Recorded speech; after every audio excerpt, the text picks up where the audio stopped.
Swastiastu. Selamat pagi, perkenalkan nama saya Ibu Tua Iswarika, NIM akhir 39. Di sini saya sebagai konselor dan teman saya. Perkenalkan, nama Tiang Imadi Sudiantara dengan NIM akhir 28, saya sebagai konseling. Terima kasih Pak.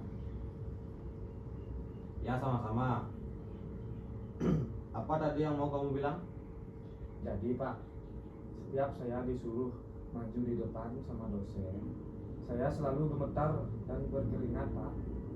Dan setelah maju di depan, saya tidak bisa berbicara dengan lancar seperti gagah Pak. Terus. Tapi Pak, saya sangat ingin disuruh maju di depan kelas.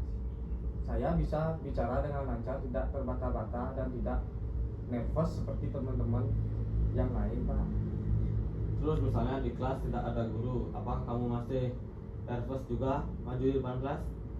Walaupun di kelas tidak ada dosen, saya tetap nervous Pak.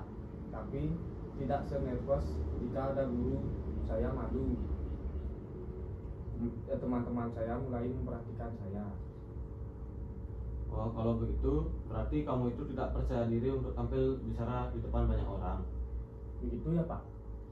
Ya adik, kenapa bapak bilang seperti itu? Karena setiap kali kamu maju di depan kelas, kamu merasa malu, gemetar, berkeringat sampai gagap bicaranya. Nah, itu merupakan indikator dari kurangnya percaya diri seseorang. Oh begitu ya Pak? Nah, supaya masalah lebih jelas, boleh ibu tanya-tanya, boleh bapak tanya-tanya sedikit. Ya Pak, boleh. Tadi kan kamu bilang bahwa rasa gugupmu jika meningkat kalau di dalam kelas. Itu bukan hanya teman-temanmu, tapi ada juga dosen kamu. Kenapa bisa begitu? Ya Pak, saya takut melakukan kesalahan di depan kelas Pak. Kenapa kamu takut melakukan kesalahan? Apakah dosen itu memarahi kamu lalu kamu melakukan kesalahan tampil persentase di depan kelas? Tidak Pak, saya tidak pernah dimarahi Pak.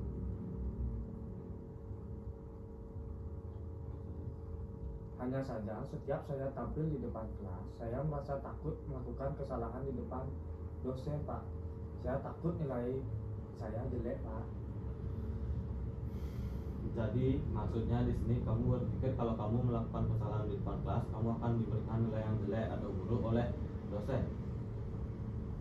Ya Pak, karena saya pikir dosen itu tidak suka sama saya karena saya melakukan kesalahan. Itulah kenapa saya tambah nervous Pak. Oh begitu ya. Mungkin kamu berpikir kalau segala sesuatu yang harus sempurna tanpa ada kesalahan sedikit pun. Apakah demikian? Ya Pak. Selanjutnya, apa yang kamu lakukan ketika kamu merasa tidak percaya diri atau merasa nervous di kelas? Saya hanya diam saja Pak, daripada saya malu di depan teman-teman karena saya gugup dan gemeteran. Jadi, apa sebenarnya yang menjadi tujuan kamu untuk mengikuti konseling ini?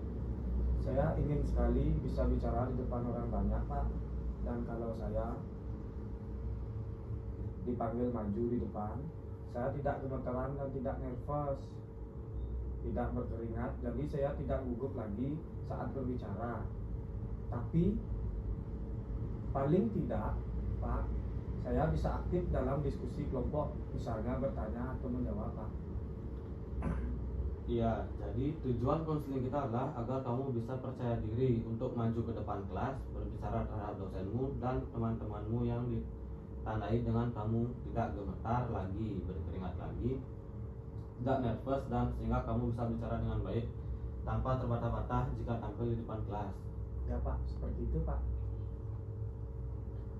Bapak lihat nilai-nilai kamu ini bagus-bagus semua, tidak ada yang di bawah rata-rata. Ya Pak, Astung Karol bagus-bagus semuanya. Saya senang sekali karena tidak ada nilai saya jelek. Teman-teman saya juga mengatakan kalau saya beruntung Pak. Wah, berarti itu adalah pengalaman yang membahagiakan dan membanggakan untuk kamu. Ya Pak, saya bahagia sekali, tapi sebenarnya saya sedih juga Pak. Loh, katanya tadi bahagia. Kenapa sekarang sedih? Saya sedih Pak, karena saya iri melihat teman-teman yang lain. Mereka bisa percaya diri tampil di depan orang, banyak bicara dengan lantang dan ekspresif. Saya jengkel dengan diri saya Pak, kenapa cuma bisa bicara di depan umum saja saya tidak bisa Pak? Nah, tidak di kita beritahu kalau kita sebagai hamba Tuhan tidak boleh merasa iri hati terhadap apa yang dimiliki orang lain dan kita miliki, sebab akan menimbulkan dampak negatif bagi kita. Kemungkinan akan timbul sikap kufur, nikmat, bahkan tidak mau menerima karunia Tuhan. Ya Pak, itulah saya takutkan Pak. Saya takut jika saya selalu iri terhadap kelebihan yang dimiliki teman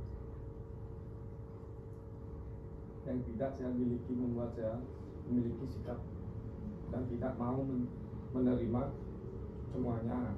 Teman saya sudah mengajak saya untuk diajarkan bagaimana cara agar tidak nervous lagi saat tampil di depan kelas Pak. Hanya saja saya bingung. Kamu bingung? Kenapa kiranya kamu merasa bingung? Padahal itu adalah hal yang kamu inginkan tadi. Ya Pak, saya ingin sekali, tapi saya takut dianggap bodoh oleh teman-teman saya.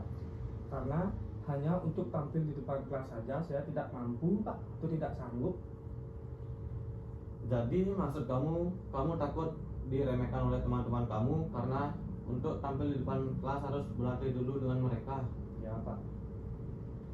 Jadi setelah apa yang kamu sampaikan tadi, alangkah baiknya jika kita simpulkan dulu agar hasil dari pembicaraan kita semakin jelas. Yang pertama, tekad kamu untuk lebih percaya diri berbicara depan orang banyak itu semakin jelas. Yang kedua, kamu sebenarnya ingin sekali diajar oleh teman kamu untuk latihan sebelum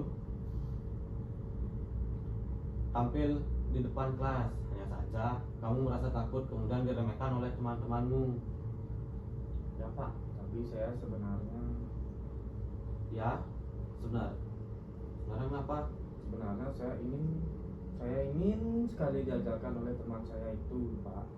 Bagaimana menurut pendapat Bapak? Kalau menurut saya itu bisa membantu.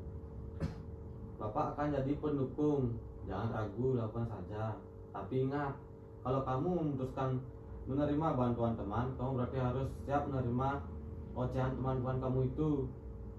Dan juga sebelumnya kamu harus berbicara dengan temanmu serta jelaskan alasan kenapa kamu harus latihan dulu sebelum tampil di depan kelas agar mereka dapat mengerti.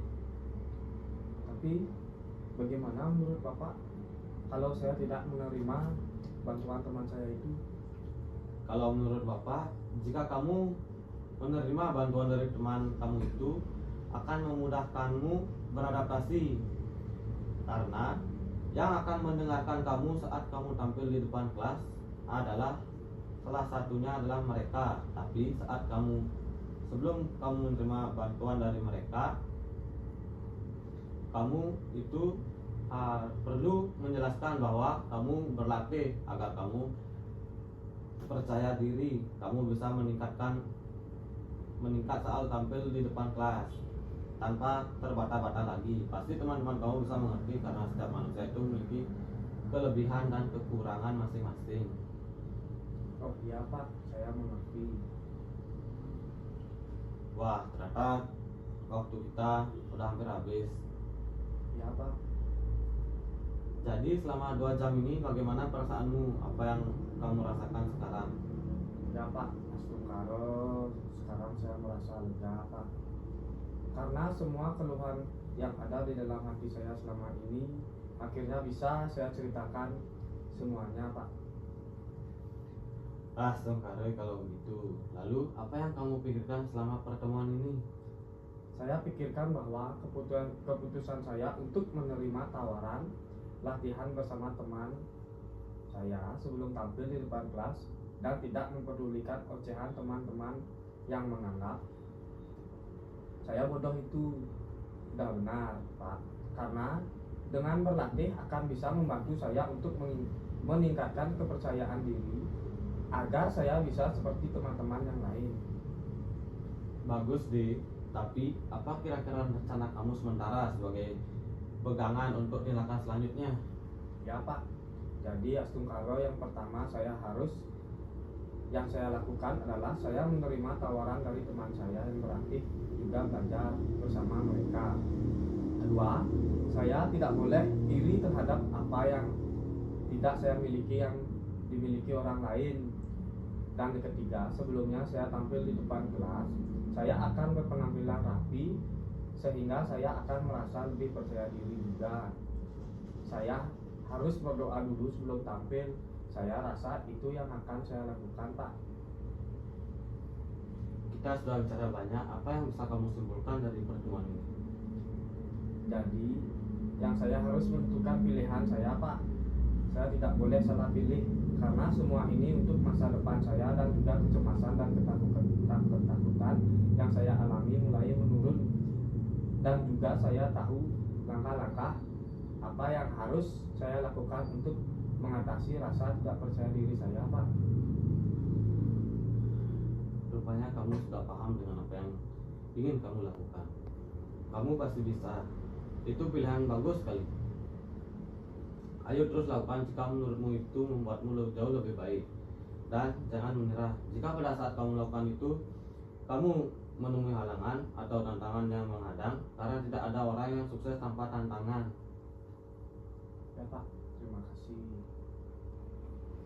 Dan jangan sungkan jika kamu ada yang ingin kita bicarakan bersama, datang saja menemui Bapak lagi. Ya Pak, pastinya Pak. Nah, bagaimana kalau kita tutup pembicaraan ini? Dan saya mengucapkan terima kasih atas ketersediaan kamu datang menemui Bapak. Ya Pak, kalau begitu saya permisi dulu ya Pak. Terima kasih Pak. Ya, sama-sama Adi.